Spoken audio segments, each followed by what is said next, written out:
Testing my power had on me the other day. I felt so powerful that shortly simmered down the next day and it was like a 180. How can I do better in staying in that state? Look, guys, this is the thing about states that I think people are getting confused by. The reason why I focus on changing your concept of yourself, your idea of yourself so heavily is because I did that. Okay.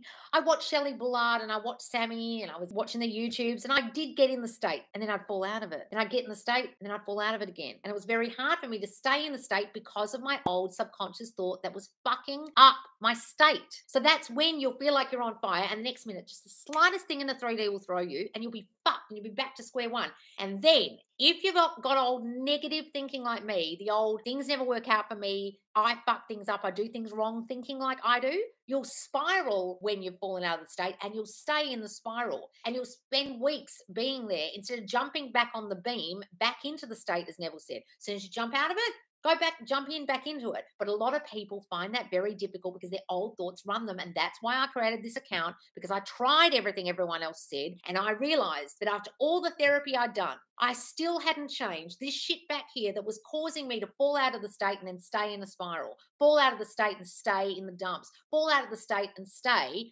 feeling like I can't get back to that fire state I felt I was in. He's here, he's back, and blah, blah, blah. I couldn't stay there because my old shitty thoughts of, oh, you always fuck things up. God, you've done this wrong again. Look, you knew this wouldn't work out for you. This is your lot. Thinking fucked my state. So why are you doing that, darling? That's why. That's what my whole account is about. And people think I'm instilling fear in you or trying to make you scared or trying to say all your fears will manifest. I'm not saying that, but I'm saying your fucking subconscious thought runs your mind. People aren't realizing that and they think they can stay in the state all day. Well, good luck to you when something happens in 3D and it pulls you out your state and your old shitty thinking that you haven't changed comes back. Fucking good luck. Come and join me and do a live with me and tell me how you managed to not let that 3D completely and utterly throw you if you hadn't changed your subconscious thought. Please, we'd all love to hear, because a whole lot of us find that difficult, and that's what my account's about. Guys, you get that? I'm not saying you can't stay in the state and stay there. Some people can, but I have always found that difficult, and I shouldn't affirm that, but I have, and I'm being honest with you. So don't beat yourself up, darling, if that's happened.